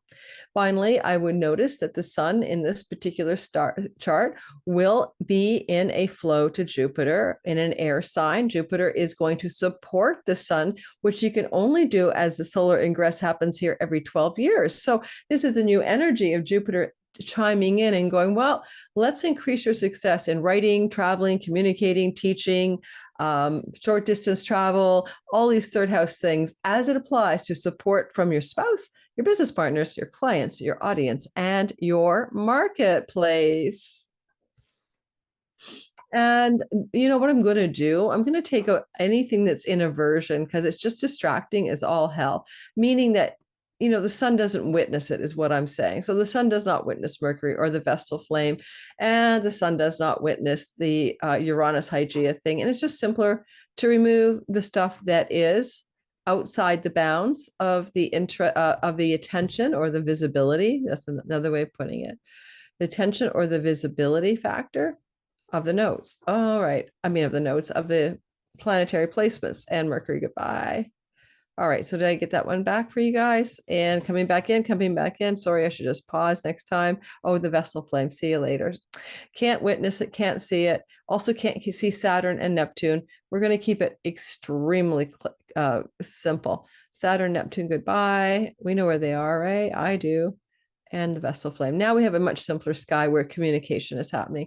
Finally, are you an Aries who wants to get a book contract, a book publishing deal? I am. I've got an agent looking at me to get that darn astrology proposal together. And there's the goddess of authorship, wisdom, and knowledge in the house of publications, and the Juno, the goddess of contracts. And the sun says, let's prioritize the next 3 months around matters to do with podcasting, publishing, contracts, agreements, and of course, Jupiter in the house of writing with that moon. Alrighty, let's go ahead and we'll do the next sign. Taurus, sun, moon, and rising sign. The energy every year of the solar ingress into the 6th house gets you all fired up about work and job and career matters, as well as your health. Sometimes you also might acquire pets between September and December on the regular, or sign new rental agreements. As this energy is here, yet again, we have some points to make. 1, we're moving a little too fast, so let's move us back a bit by maybe even a day. A difference a day makes, right? Yeah, and then we got to get the sun back there too. So it's a bit tricky. Okay, so Venus is at the ingress. Venus will be in Libra, but you will see her moving just outside of Libra. Don't ignore that. Venus is really here. So we have a stellium of Venus, South Node, and Juno in the work house. This is really ideal for job contracts and also contracts and agreements about debt. If someone owes you money or you want to pay off a debt, this could open up the next 3 months for debt payment, debt repayment, eliminating debt, changing debt structures, or receiving money to that is indebted to you. Also, we see that this is a ingress that is opening up to lawyerly energy in the house of chunky money, banks, lawyers, banks, stock markets, shared money with a spouse. Those kinds of monies are suddenly on the table. You're looking at legal issues around those kinds of monies as well, and also things to do with refinancing and mortgages. When the sun, so the next 3 months, when the sun moves into this part of the sky and is graced by Venus, if you're looking for work or a job, this could be very successful. And it's a really good time for you, Tauruses, in the next 3 months to go job hunting. And if you already have a job, maybe some more positive developments. I don't know, promotions, raises, good things are happening in the workhouse over the next 3 months. Yes, there is a South Node there. Sometimes it means you have to let go of something. You have to release something in order for something better to show up in the work environment. If something falls away in the work career story or debt stories are difficult, something better is trying to happen, something good is trying to open for you. Now, there's a square to Mars in the 3rd house, which could mean changes of neighborhood, and changes of relationships with those in your local environment connected to work matters. But some of you could also look at this as a chance to change your home and rent a new property by moving from one place to the other. And that would indicate a kind of change of neighborhood or domestic travel that leads to a new environment of rental property, most likely. Looks like a rental property is opening up for you in the next 3 months, but you'll change your neighbors or neighborhood as a result. You'll be moving. Not all of you, of course. General bell curve astrology, guys. And Pluto is up there in the last in a lifetime square to this ingress in a whole sign square in your Capricorn 9th house. Quite simply, this is the last time the sun is going to ask you to deal with things to do with courts, judges, legal matters, higher education, campuses and colleges, long distance, foreign shores, and travel matters, completing, finalizing, but also pilgrimages, also the meaning of life. Is it time to dive into the deepest meaning of your life? Are you supposed to level up here somehow and find this new powerful meaning of life connected to work, service, and health, and don't forget, health matters are going to be improving for you in the next 3 months because Venus was blessing you as this ingress began in the house of sickness. We could also notice that I, for some reason, have an ascendant showing we do not need an ascendant. You'll also notice that, I do anyway, that Chiron across the waist and giving you some deep wounds around self-undoing, addictions, bad habits, and patterns since 2019, clearing out with the eclipses in 2024-25, not to worry. But this energy back here is being opposed by the sun, and so you're coming into a change around the axis of karma and self-undoing, letting go of your own worst enemy stories, guys. It's like where you can, wipe the slate clean and start over and no longer do those things that cause you to trip your own life up. That's basically that. Jupiter in the house of money you possess, savings and earnings, is in a flow to the ingress, but it is a workhouse. So it could be a lot of you are going to begin a new job, or things in your jobs, life are going to increase, more success, a little bit more money, a little bit more positive perks for you as this ingress occurs. It does kind of promise some changes that are positive in the work environment and the money environment as these two parts of the chart connect. Jupiter wants you to be wise and all-knowing about things that you ingest. This is really good for some of you Tauruses to clean up your food style. And finally, what about this? Well, this is Athena, and I did that. I did it all. I did it my way. Oh my God. I'm recording on the eclipse day. I've had a Sattvic day, wearing white, doing nothing, except back and stuff for my business. And Sky Reader, check it out. We only have a few spots left. If you want to jump in, come aboard. Holy man. Gemini, sun, moon, and rising. The ingress happens every year since you were born in your 5th house. So September through December can tend to be a time where you spend more time with your children. You can get pregnant. It's a fertility time for you. It's a connection to things to do with enjoyment of life. Also fun and play and pleasure, inspiration, enthusiasm, innocence, and wonder. You pick those up September through until December, 3 months ahead. You might find a new romance can burble up here on the routine, but this time with Venus right beside in this house at the time of the ingress. Just trust me, it bakes in a kind of beautiful energy for your romantic life, your sex life. And if you're with somebody already, that just improves it over the next 3 months. And if you are at all looking for someone, it could be that between now and December, it's ideal dating time for you, or just being available for you and soulmated South Node love that could lend itself to an easy and early commitment. With Athena in the house of other people involved in publishing books, knowledge, wisdom, and or lawyers can be very important to you, especially if it's contracts around creative projects or more legal contractual agreements around long-term love, like getting married and signing on the dotted line. Things like that can percolate in the next 3 months for a Taurus. Mars is giving you some trouble in your money here. As we can see, he's in his sign of his fall in the sign of your money, or he's making you work hard for your money. It's either one. Or you're like really grinding, you're pushing, you're making big decisions about your money as well. Mars rules decisions, and you might be separating out one kind of money from another. But as the sun is ingressing into the 5th house, it could indicate that the way you parse your money is connected to joy or to creative satisfaction or entrepreneurial and creative fun. You no longer want to grind because Venus is saying when the ingress happens, it's about really enjoying the things that you do creatively, entrepreneurially, and romantically, and enjoying the relationships you have with your children. Jupiter in the house of you makes you lucky, expansive, big, queen and king of Mount Olympus. You're feeling your big energy. You are magnanimous, attractive, charismatic, and magnetic through till next June. And this Jupiter flows to the ingress and flows to Venus, and it opens up that energy of luck. You're going to have a lot more luck than you imagine over the next 3 months, especially when it comes to money luck, including lotteries. It's not a bad idea.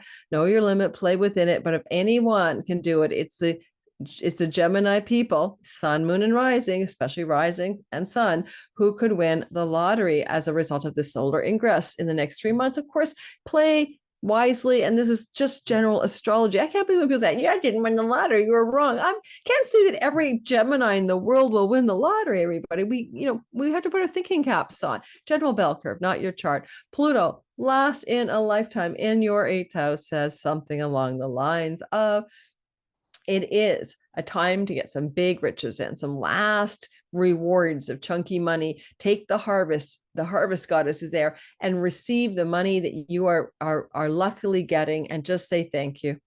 A lot of you can get it through all kinds of things, so many ways. Let's see what happens. With Chiron giving you some difficulty and constraint around perhaps the social groups, networks, and friendship circles you belong to, where you felt like the outsider since 2019. This is energetically trying to also work with healing that, maybe bringing you into more creative groups of belonging, maybe finding your satisfaction in people who have similar spark around what they love to do and what brings fun. So I'll give you an example. I'm a progressed Gemini sun. I've been having Pictionary games and stuff. I'm moving into, when I socialize now, we're playing a game. We're not sitting around drinking, right? And talking to everyone makes no sense and laughs at nothing.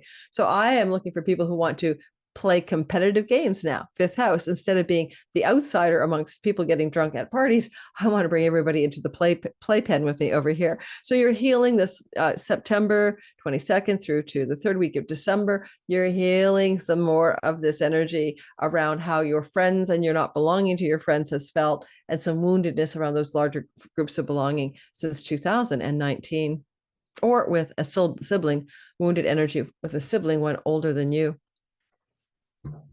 Cancer, sun, moon, and rising sign. It is a solar ingress here on the 22nd of September with Venus co-present. Trust me, she's really over here, telling you that you're going to open up a doorway. It might even be better if I put it back a day for now. Maybe it'll work. No, still don't have the sun there. Telling you that you're going to be lucky around matters to do with property, real estate, and home, but you might have to let go of a property, or you let go of someone in the property, or let go of some situation with the family. Mom and dad especially. There's some letting go going on with the South Node, but Venus says blessings are coming through anything you let go of.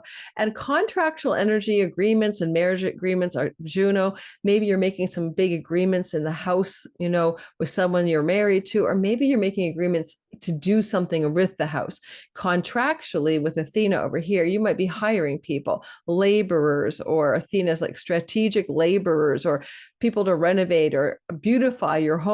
And you may be putting employment into the story. I'm employing the tile layer. I'm employing the wood finisher for my home in the next 3 months.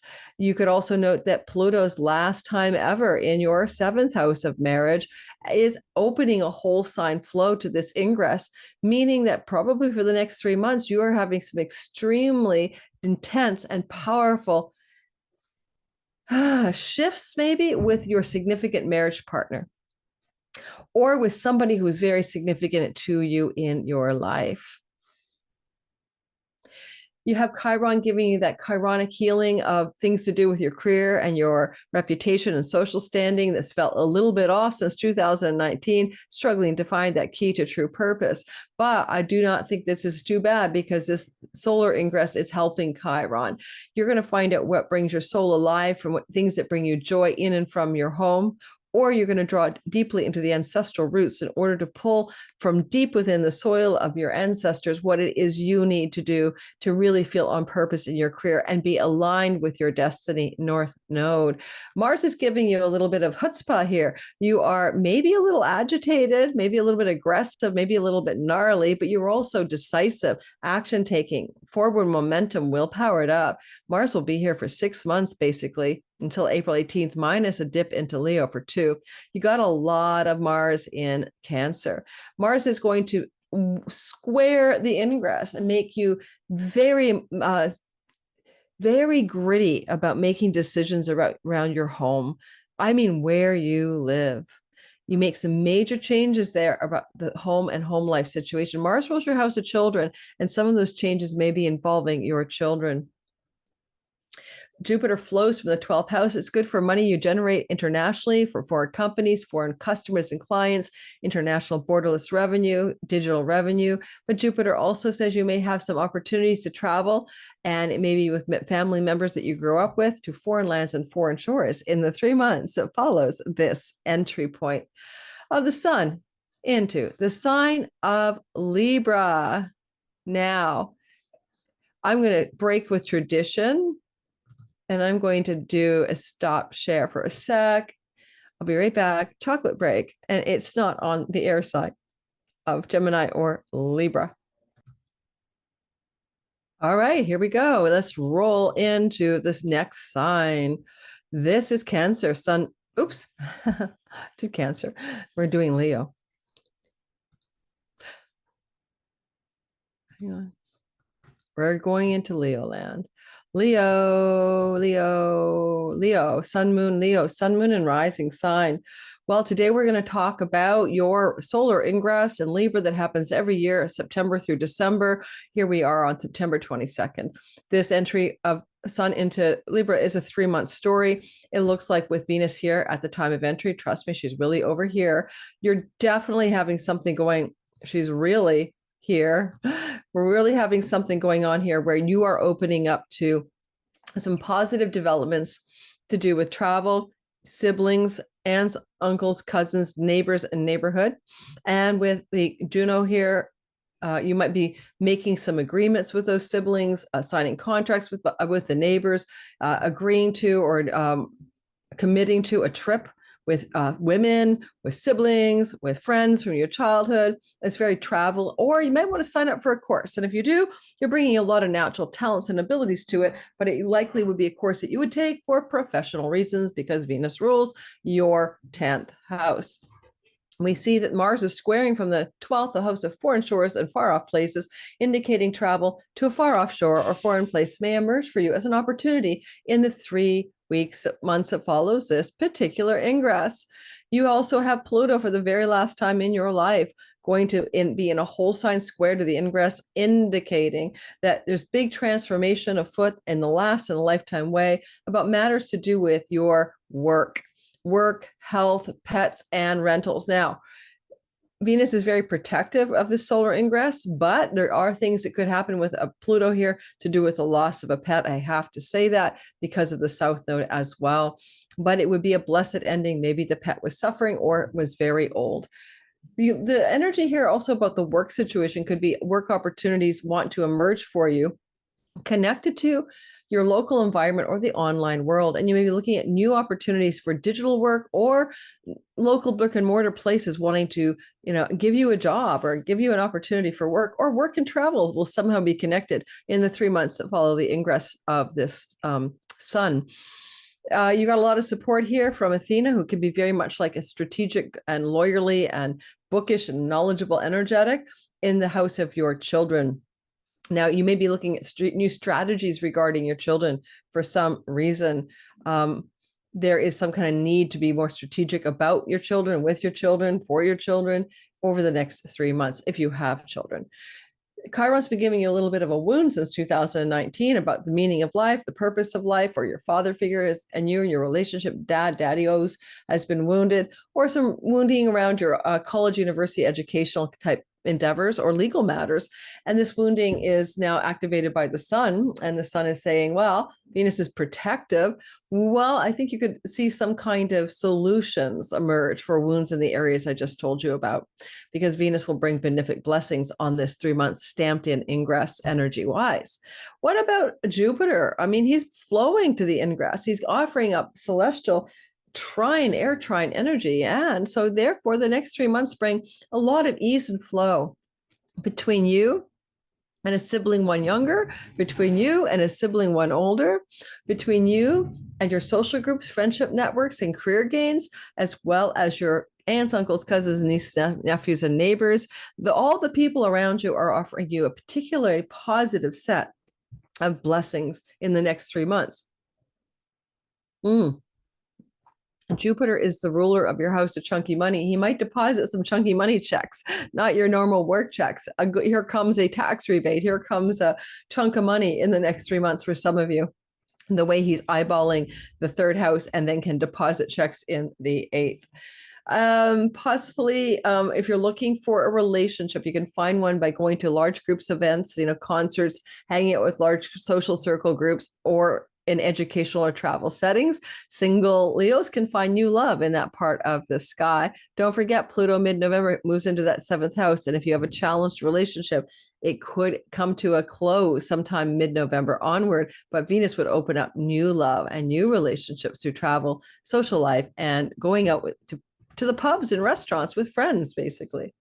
Meet someone in that easy way. You can do online too, if you want. And moving into the next sign of Virgo, sun, moon, and rising. The solar ingress is occurring here, as it does every single year. You have a habit of powering up money stories every year in September through to December. This one's a little different. The South Node wants you to let go of your hustle, let go of your need to make money in a sort of a grasping way, let God around finances, basically. And so the ingress gives you a more lackadaisical, more relaxed, more surrendered state around your money that you earn, your savings, your resources. And it's also really good between now and December. It's also really good for letting go of addictions. Venus loves her pleasures, and yet the South Node says release them, especially if they're in the way of your better health or your better life. And the sun rules the house of self-undoing. So for you guys, Venus Sun here, ingress says 3 months of really cleaning up your health act, your dietary style, and your finances will also look good on you, but you need to be not so attached to the money story. You may have some contracts or agreements you're going to make around money. And with Jupiter in your 10th house, that looks like up-leveling, getting a new job, getting your dream job.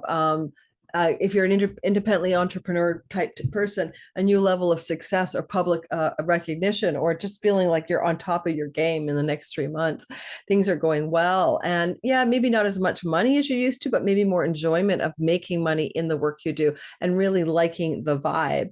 Because Pluto is in your 5th house, you are also being transformed through your relationship to your children, as well as the financial matters you deal with your children. If you have children, then your financial matters in relationship to them are on your menu. Transformation of romantic love and sexuality. Pluto in the house of romance can be happening, but it's going to occur because you're able to have conversations that are harmonious, kind, and nonviolent communication with a romantic partner in the next 3 months to really, make things more real in your sex life or romantic life. Chironic wound in the 8th house of shame, secrets, and betrayal. A lot of karma there as well. Inheritance money wound since 2019. Don't worry, this wound will go away in a couple of years, and the eclipses are kicking it out to the curb. But the sun across the way, and money you share with your spouse might have felt wounded since 2019, like maybe it's problems with how you share your resources. But nonetheless, this is the last time for this energy, because the eclipses are really changing the chironic wound here this year and next year. And this particular ingress might open up a very beautiful conversation with a significant other around how you guys are going to work with the money you share together. Mars wants you to make decisions and changes in your social group settings and large groups of belonging, but also in the way that you make money. And as he's in the 11th house of money directly earned from the 10th house of career, changes, decisions, and new actions are happening for you in the 3 months ahead. Not to worry, Venus promises those changes, those cuts, those endings, those severings in the career and earnings strategy will also pay off financially. I would say as well, some of you just been working really hard. Like this can be indicating grinding and really pushing for career gains over the next 3 months. But if you do push and shove, you're going to get the results because the ingress involved Venus with the sun in the second house. Let's go on to the next sign. All right, Libra, sun, moon, and rising. If I go back a day, now I might be able to get Venus in there again. Yay. Libra, sun, moon, and rising sign. Venus is your girl. She's your, like for the Taurus, she's the lord of your sign. She watches out for you. Now, if you're a Libra, this is a really lovely ingress because Venus isn't always with the sun when this happens. And so you're going to feel more beautiful, more attractive, more likable. You're like yourself more. Your health might be better. Your appearance may be better. Maybe the next 3 months you get a new haircut, a new wardrobe. You just beautify and you just are more popular and appealing to other people. You're very charm offensive, you know? So that's wonderful. And you're letting go of anything around father figures and career matters that no longer serve you. You might even break some contracts and agreements. Because with Mars in the 10th house, that's severing something in the career space. It could be because, an okay time to break away from a career path or agreements and contracts you've signed or made verbally and say, no, I changed my mind. I'm not doing this anymore. I quit something in the career. If you just work your ass off in your career, though, with Mars up there, you're doing fine because Venus says you're going to manage to somehow turn all that hard work into something beautiful. I don't know. You definitely have the energy of Jupiter supporting you to do book publishing, to go back to university or college, to win in the world of international prosperity, especially if you work for an international company, for example. Jupiter wants the meaning of life and spiritual philosophy up there. He's a preacher on a pulpit. So you might get some spiritual attainment, some spiritual wisdom, knowledge really coming your way in the next 3 months, or opportunities for travel to far off foreign shores that are pleasurable. I like the idea that Pluto wants you to transform your home, but it's his last time in the 4th house. And so therefore, big transformations are coming regarding home, land, property, and real estate matters. You may, with Jupiter up here, find that, well, let's go back to just Pluto. Pluto, Venus are in a square, and decisions and things that change around home really have to do with financial matters. Usually this is like a difficult but possibly positive wealth yoga. You could get more powerful energy around your money, Pluto, Venus, if you make some real effort to transform or radically change the 4th house matters. Venus rules your house of inheritance. 4th house is your family of origin. Just as a little offside, some of you may get a little inheritance money in the next 3 months, taking that harvest off the inheritance table. You're being strategic around matters to do with writing, teaching, learning, and travel, as well as ideas. And so strategic, beautiful ideas and communication strategies come to you, or travel opportunities in the next 3 months. Athena is the author. She's also the lawyer, but the author part of her in your 3rd house, indicating that perhaps you finished a writing project that leads to good luck in authorship and publications, and some positive energy flowing in the next 3 months. Don't forget, you're charming. Ask who you want for what you want. Be willing to ask for people to support what you're doing, and you'll get a yes in the next 3 months. I think Chiron in your 3rd house, you've had a chironic wound about long-term committed love and business partnerships for a long time now, since 2019, and now this wound wants to heal, and Venus, Sun energy baking in. You may, Juno, divorce somebody, meaning you may change your decision about that relationship and let it go. Whether it's business or love, I'm not sure, but the South Node on Juno is to let go of a commitment to some significant other person. If you don't let go of the commitment, you have to deepen it into a more spiritual perspective for that relationship to make the cut for you.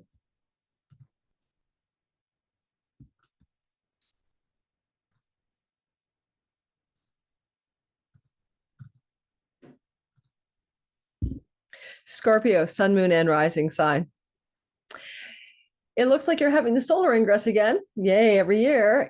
This is September 22nd through to the third week of December in your 12th house. Your 12th house is your long distance travel, your foreign shores. Sometimes it's about isolation, hibernation, being alone. And a lot of Scorpios might indeed want not only to be alone in the next 3 months, but being alone lends itself to favorable outcomes regarding creative, artistic endeavors. So spending time alone at home, working on your stuff or in a studio away from the social life, any kind of home alone works well for creative endeavors and legal contracts that may come from them, including getting, I don't know, a publisher for your book or a producer for your music. Your career can thrive if you spend time home alone because the sun rules your career and reputation house. And this is the isolation chamber of the 12th. You also could have something going on with a father figure in the hospital, not doing well, but being willing to dispense money to you in the house of chunky money in this inheritance transit that does not end until June with Jupiter in your 8th house. It indicates you're very likely to inherit money, and you may indeed inherit it in the next 3 months. Even if it doesn't come to you, the knowledge that it will be coming to you may occur over the next 3 months. Mars is saying some legal battles may be ahead. It may have to do with the chunky money here as well. But if there are some legal battles to go, that's fine. Venus is going to work with you to bring good outcomes that favor you in the long run. Also making changes regarding, in the next 3 months, travel, legal matters, educational matters, and maybe even religious matters. You might be, really looking for something new in your spiritual faith. You have a lot of strategy around your money. You're being more strategic with your savings, your spending, the way you have money in your life. You're being more intelligent about it. And Venus is supporting you from behind the scenes to be that intelligent. Pluto is his last gasp in your 3rd house, indicating that you might indeed power up some incredible opportunities around travel. Mars in a travel axis, Pluto in a 3rd house axis. Some significant travel opportunities are occurring for you in the next 3 months. And it may be connected to work as well, because Mars is a house ruler of the work house. So work travel opportunities emerging in the next few months. Healing a chironic wound about work being on purpose, and also health matters. Some health matters that have been bothering you since 2019 can clear up. And it's really good for getting rid of addiction, self-undoing. If you want to quit the weed, quit the vape, quit the smoking, I don't know, quit the wine, whatever. This opens up a door of 3 months in which you don't have to go to rehab, but you could just kick it yourself. You have all the gumption, all the power, all the will to quit a bad habit or a substance abuse or addiction in the next 3 months. And Venus exalts your house of children. Maybe you're going to quit a bad habit because your children need you to. Sagittarius, sun, moon, and rising sign. If you're a Sag, you're going to have this every year, a nice glow up every September through December as the sun ingresses into your 11th house and tells new stories. The story this time is lovely. Venus is there. It's a nice expansion of friendships for you. You're going to go into more larger social groups that you enjoy. You might expand into larger groups of female friendships. You're going to find new belonging clubs. Your earnings directly gathered from the 10th house can increase in a nice way that is easy, fun, playful, and enjoyable. You might even meet somebody if you're single because you went out to an event with friends and or friends set you up on a blind date, because Juno is there, and that's about commitment in Libra, one-on-one love. And so single Sagittarius are really looking at the possibility of meeting someone new, especially with Jupiter in your 7th house. And if you're single until next June, he can bring you a most plentiful, bountiful, and beautiful new love story. And this window of September through December may be where you meet the person. And Jupiter also says, I'm blessing you in your house of legal contracts and agreements, audience, marketplace, and other. All legal contracts and agreements that you may form, sign on dotted line, are very blessed in the next 3 months. Mars is making some changes to your long-range money, your investments, your 401k, the money you owe another, sometimes even the money you must share in a spousal separation, etc. And Venus is helping you get the karmic rewards due you in shared monies that you must divide into, whether it's with the bank, the mortgage holder, the book publisher, or your spouse. You come out on top. Chiron's been giving you a wound around creativity, fun, play, and pleasure, sexuality and romance, maybe even around fertility and children, or a wound with one of your children. Your child is a difficult situation. This wound since 2019 has been trying to heal with these eclipses. And now with the energy of Venus, Sun over here, you're definitely making some shifts in the next 3 months where those kinds of wounds are falling away. And Mars is the lord of the house of fifth, the lord of the fifth house wounds, and he's in a the most karmic house, the most karmic debt house of the zodiac. You're breaking karmic debts with lovers, children, difficult people that you felt wounded by. That should have been your friend, or wounded by competition with others, and you're getting healed because the competitive wound is no longer going to plague you. Pluto is in your second house for the last gasp. And so this is good for your money, but it requires decisive, gritty action and decisions. You can make some really profound changes to your finances with this Venus, in a square to Pluto as the ingress is happening. What are you changing in your money story that requires a whole lot of, willpower to make the changes? Mars in your eighth, but you could really, begin to up-level your self-worth, self-esteem, and how you value yourself.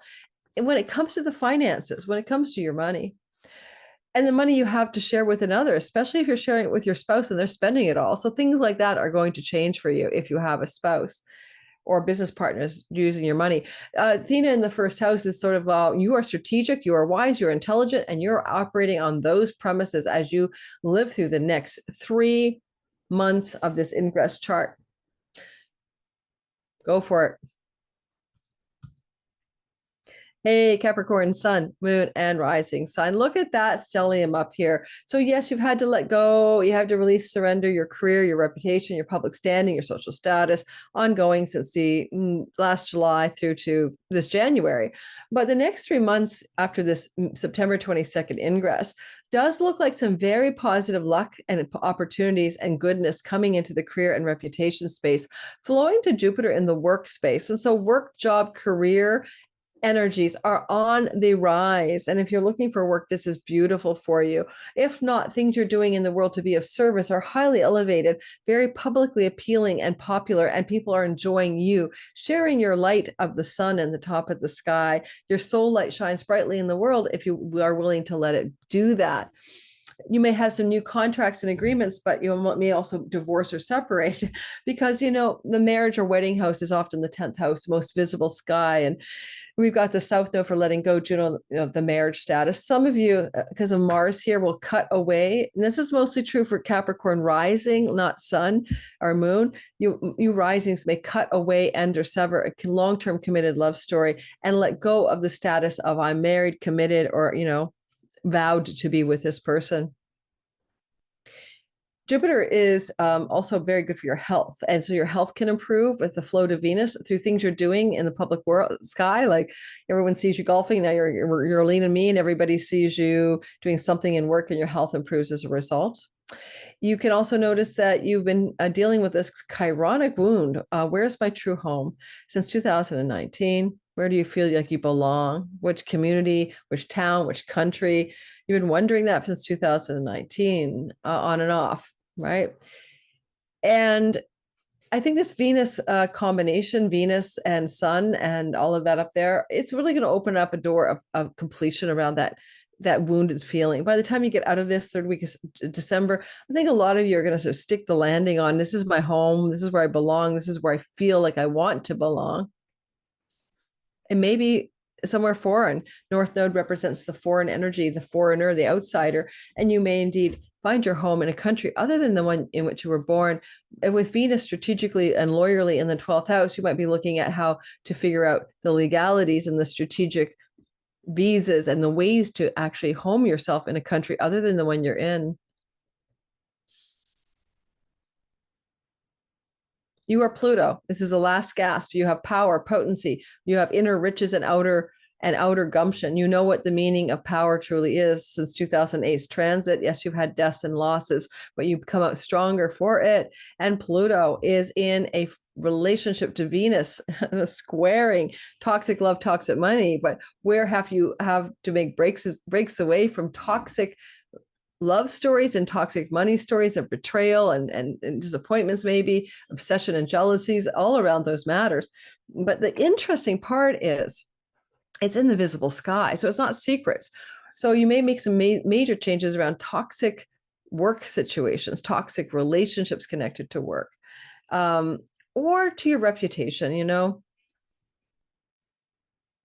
you have a lot of power because you're acting as if you're Pluto, and so you're the one carrying a lot of the decision and the power and control energies around the sky.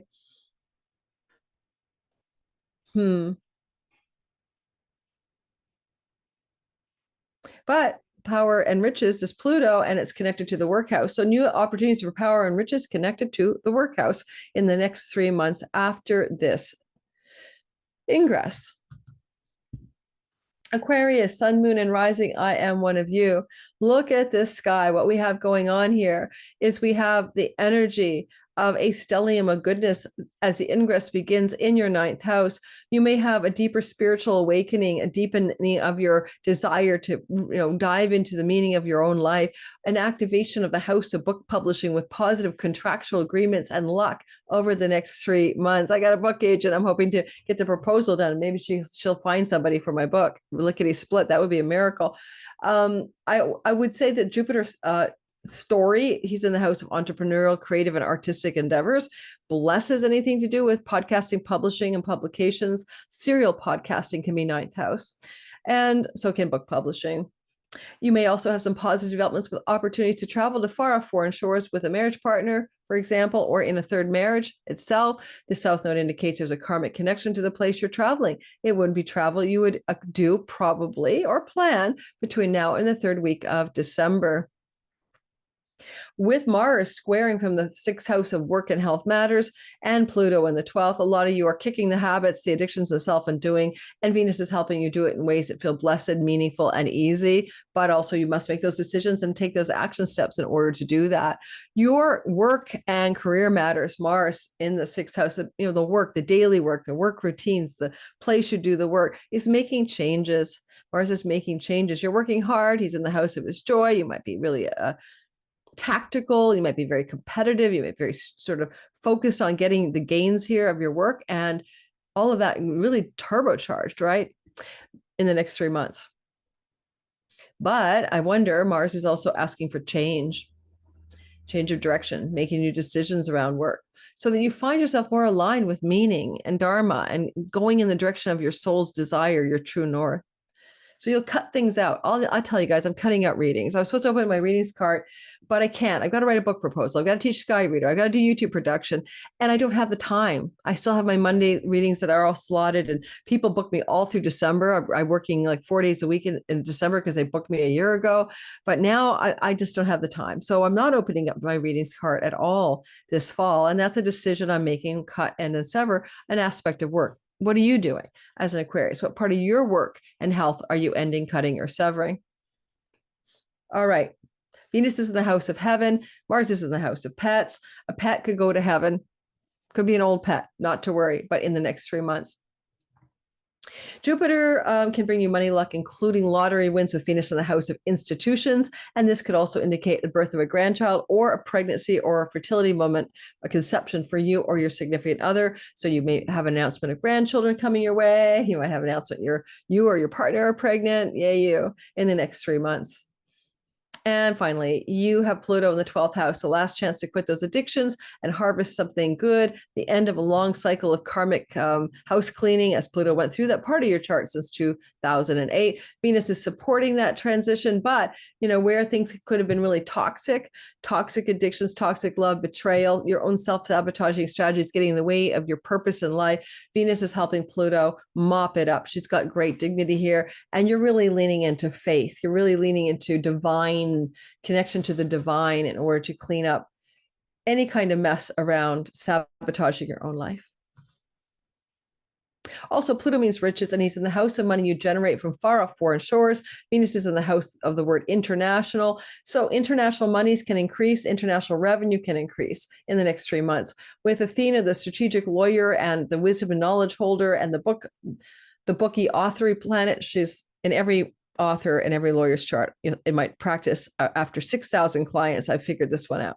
So you can look at Athena and say lawyer or book publisher, author stories, curator, and gallery owners as well. So anyway, Athena says your karmic rewards involve publication, and friends with favors in high places and allies and benefactors support you strategically, making decisions to do with publications, academics, travel, in legal matters. You have allies and lawyerly friends willing to step in and help in the next 3 months. Wow. Whew. Pisces, sun, moon, and rising. It looks like you're going to have a stellium in your eighth house. Venus is up there. Chunky money, anyone? This is really good for coming into some financial well-being in the next 3 months. Now, because it's connected to the house of the spouse's money as well, their money or the shared resources can be where things are improving between now and the third week of December. You may have some conflicts with children, though. Watch out for Mars here, squaring the Venus in the chunky money. Kids need money from you. Kids are as expensive for you. You have to make decisions to cut those kids off, maybe have some hard conversations with children around money in the next 3 months, especially adult children, obviously. Same would go with a lover who's spending all your money. Jupiter in the fourth house brings luck, expansion, prosperity around home and real estate, legacy, wealth, and inheritance. Venus can double down on that. You could have an inheritance from a father figure, or from a spouse or their family, or from money you have from separating real estate and physical, tangible assets with a spouse in a separation or divorce. But it would go well for you, and those proceedings will go in your favor over the next 3 months. Chiron has wounded you in the earnings monies house. I know I got trashed by one Pisces follower. Okay, then you've been wounded with the food you eat. Okay, but 80% of Pisces in my practice will say, yes, my money story has been screwed up since 2019. Okay. So it's your savings, your earnings, your possessions, your self-esteem, your self-worth, and what you need for food, shelter, and water challenging you since 2019. Venus baking into the solar ingress indicates some healing of these challenges over the next 3 months. And some of that means a repair of the financial problems you've been having, increasing your success financially.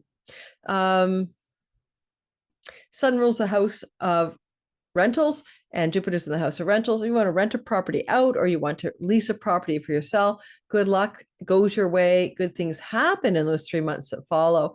You have Pluto finishing up in the house of the elder sibling, one above you, or friends, large groups of belonging and social groups.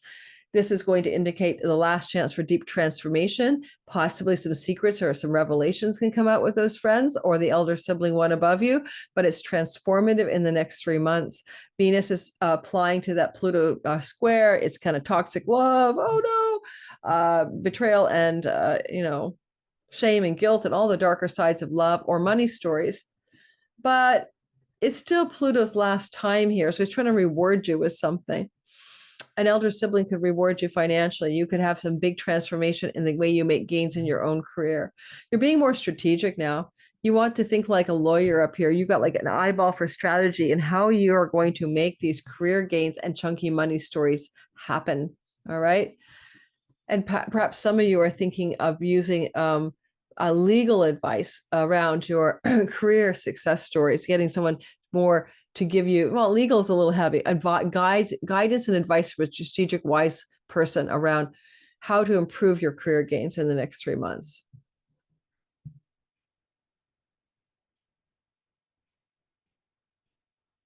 A friend, a very wealthy friend, may contribute to your wealth.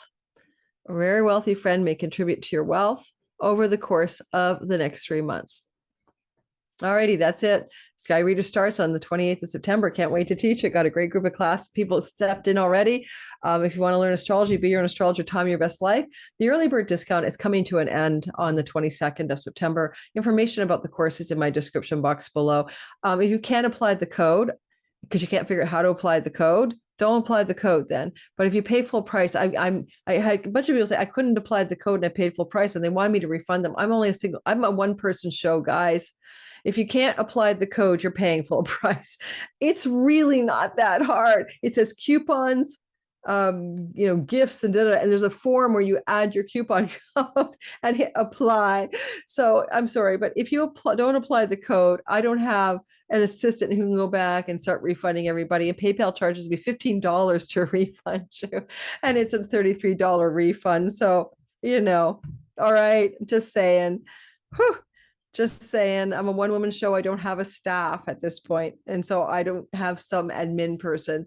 because you can't apply a code, and I'm not trying to shame the ones for whom I already tried to do that and did do that, but I'm not going to continue to do that. Okay, so I'm just done. All right, thanks for listening. Don't forget to like, subscribe, and hit the bell for notification. Recording on September 17th. Patreon community gets this today, early access, ad free. You guys get it two days later. And if you're interested in coming aboard my Patreon community, you'll find a bunch of perks there as well, so check it out. Thanks everyone. Have a interesting eclipse. If you're, well, it'll be post eclipse on Thursday when this is live. Interesting 3 months ahead for your Libra solar ingress forecast.